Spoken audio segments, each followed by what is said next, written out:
see. I've been so busy. The time has just flown by. Didn't realize. Oh, wow. 02:20 a.m. So I wasn't feeling hungry. I'm still not feeling hungry. I've had a rough day and few hours. It's already the 11th. Oh, I don't know if I should say Happy Memorial Day or just acknowledge the Memorial Day for the United Kingdom. It's good to be free.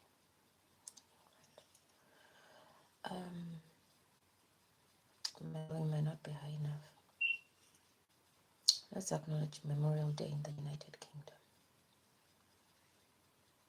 Okay, I'm going to try and have something while I say this, but actually I'll try after. I'm not very good with eating and presenting. Last year around this time, no, maybe it was just before, maybe around September.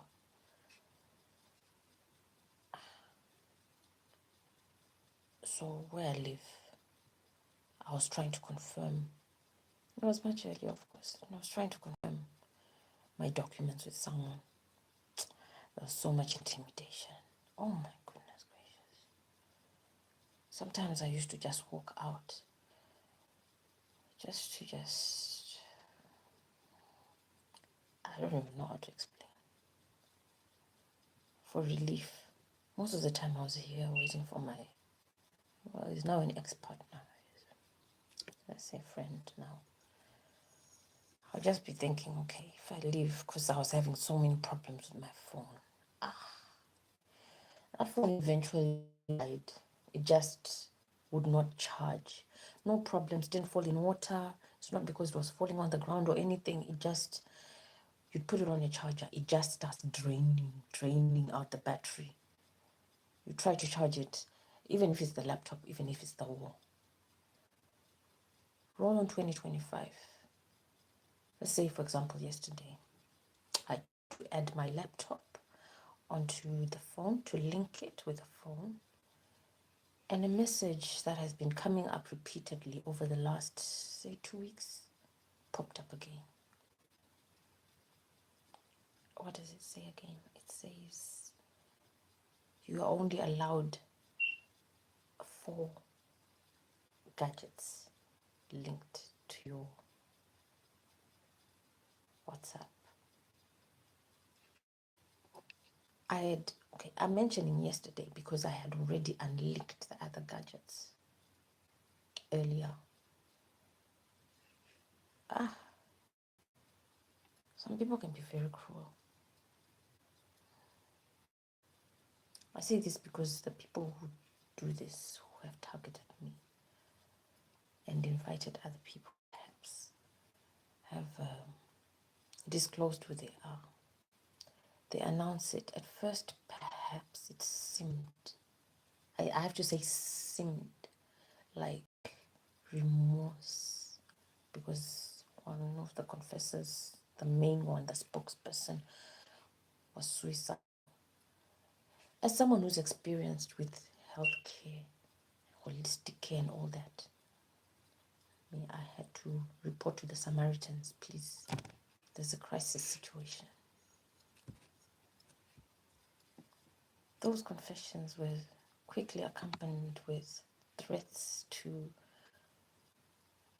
not to go, to be taken out on their own. It quickly became a situation where someone was expecting, they became quite expressive. They were expecting to be arrested for their crimes. So I guess that's what was making them suicidal, and thinking, if I'm going to be taken out, by the time I'm taken out, I'm not going out on my own. So they decided they're going to be,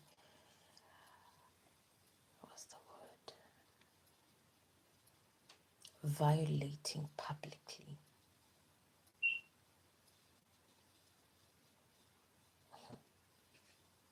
Okay.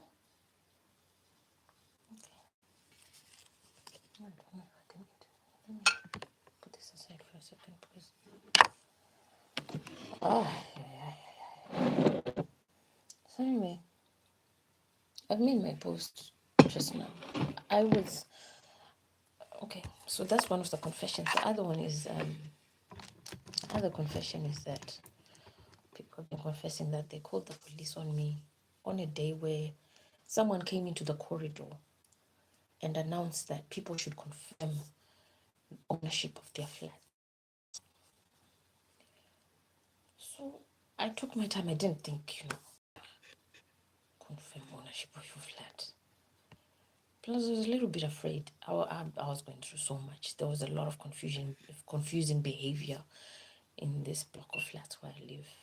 Too many people had access to this block of flats and this corridor. So I tried to keep it to myself while I was waiting for my ex-partner at the time. But then he wasn't coming as much that time. So, I tried to communicate, but it was already clear. These people had been confessing already that they can hold the text messages I forward. They can divert calls. They're so capable of doing so many things, dangerous things.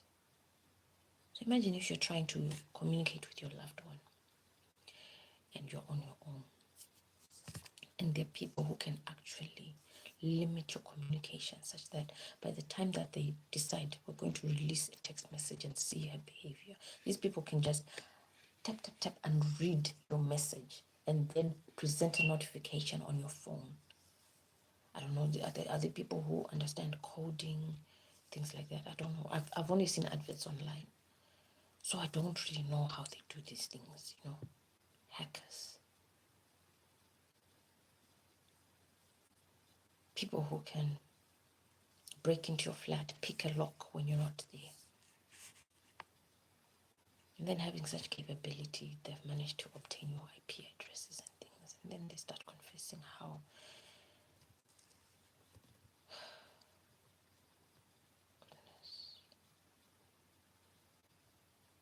they've got to the extent where they've taken your paperwork. I really didn't think anything of it at the time. But by the end of the day, after someone had announced people should confirm ownership, I went to my case with paperwork. I have my filing system that I had put aside, only to discover my land registry certificate was missing. Oh my goodness. So I went upstairs just to see if one of the people I know was awake. And it was a little bit late, but it wasn't too bad, because anyway, they didn't answer the door. I was a little bit distracted. There were some decorations. But when I came down, I thought, you know what, my phone's not really working. Let me just see if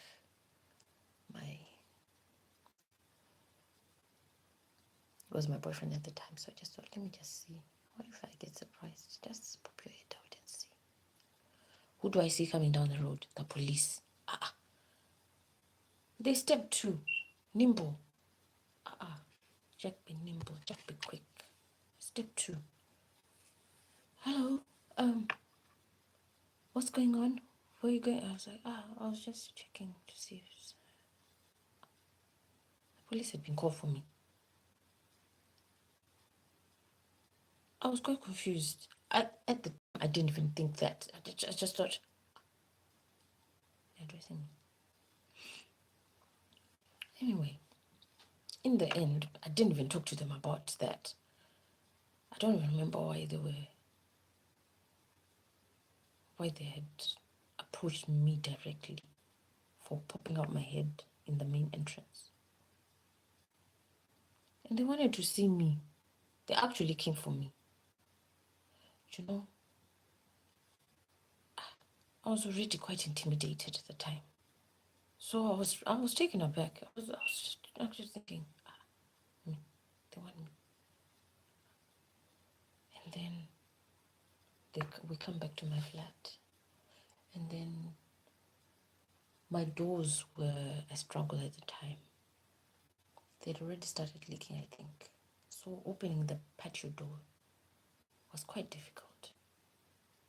Anyway, we got to the door, my front door.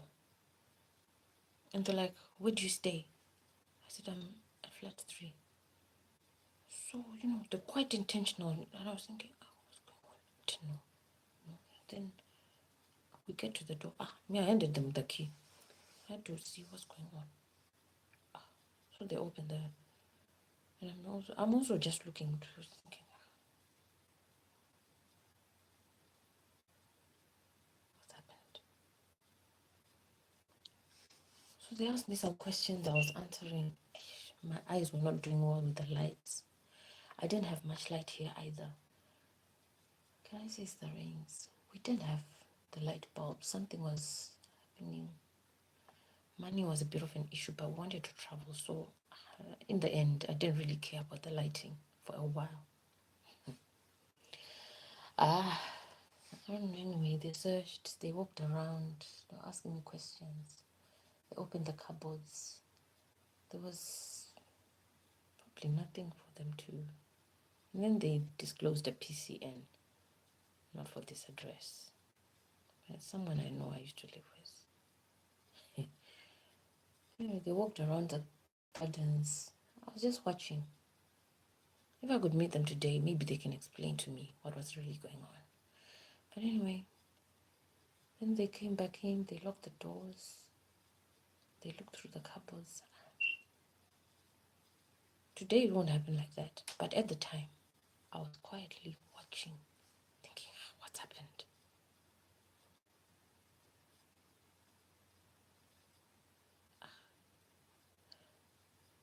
And then this lady asked me, it was when some walkie-talkies then turned on.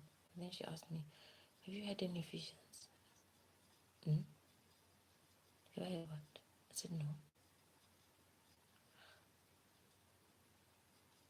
When I had been asked, do you take any substances? I said, no. I thought nothing of it. Hey, 2025.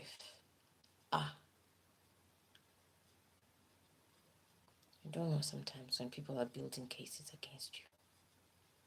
If someone calls the police on you and you don't know what's going on, you need to ask questions quickly. But in my case, I would never have known. And actually, I say this now. If you've had someone plotting terror attacks on you, or even simple petty crime, until it grows into terrorism, you might not know. Honestly, you might not know. So, but if you're ever in a situation, you must ask questions. Because goodness gracious, the way these people have rubbished my life. And now they're confessing that they are the ones who called the police. Even handwritten. Let me know. Because who owns that property?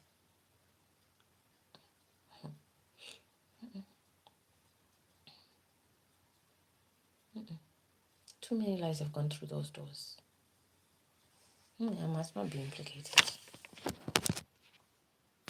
So I've asked the other group. I don't know.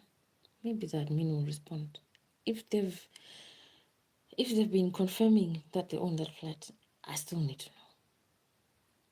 It's not even an attack. There needs to be confirmation because if people have stolen my documents, my bank statements, and they talk about it freely in there, even the children know.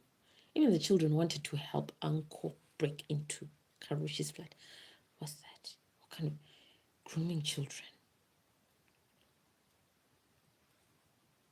As much as I had dreams to own islands, I don't want that flat. Not right now. They're claiming too many things in there. You can't be showing off about so much criminal activity. Even though I really, really want my husband to come over. I cannot be jealous of other people who are living in conditions like this. No. No. This is not even pride. I am scared to be involved. Do you know what it can do to your reputation? Even just the slightest misrepresentation at this stage. They've done too much already. I don't want it to go any further. If you know who owns that flat, please let me know. Flat 4 Oak House. No. Caroline Carush cannot be part of that. I'm not discriminating against mental health. If you are stressed, you can have a moment of mental health. If you have mania, you can be dangerous. But still, I'm not discriminating against you. But if you now hide behind your mania and you break into other people's houses, you have no respect for human life. You talk about things that are dangerous to other people, and then you start talking about it concerning other people. You start lying that other people are like that when it's you. No. I have a problem with you then. Okay? So I need to find out who owns this place where this mental health patient lives, where this mental health patient now invited other people to join. Now there are many people who come and live there or who visit. And a lot of things are happening in this community, in this block of flats. Last year, we couldn't get our bins collected for more than 2 weeks, and it was not Christmas holiday. Who owns flat 4 Oak House? There was a bunch of keys that was left there for more than a week. A bunch of keys that looked like there was a main door key, there was communal keys to like the bin storage, maybe, to like the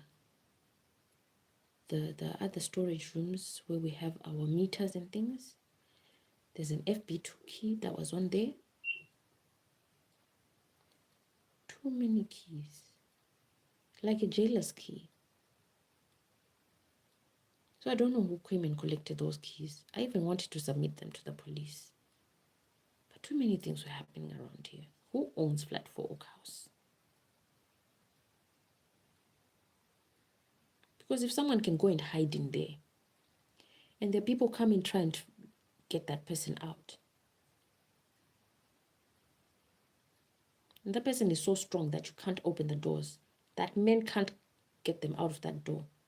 And then today, more than a year later, I find out this person is a mental health patient.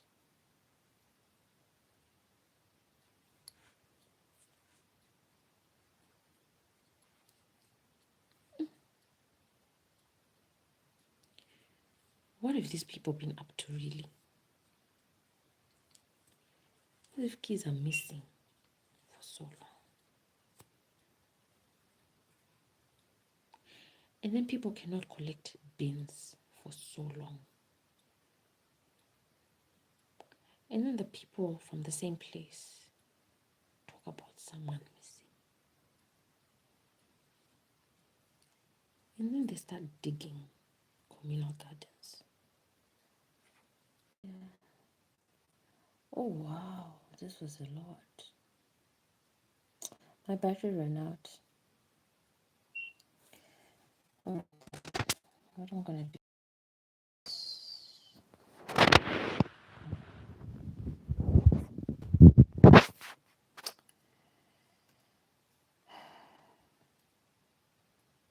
My battery ran out. Okay. I'm going to close this off. So the question was, who owns?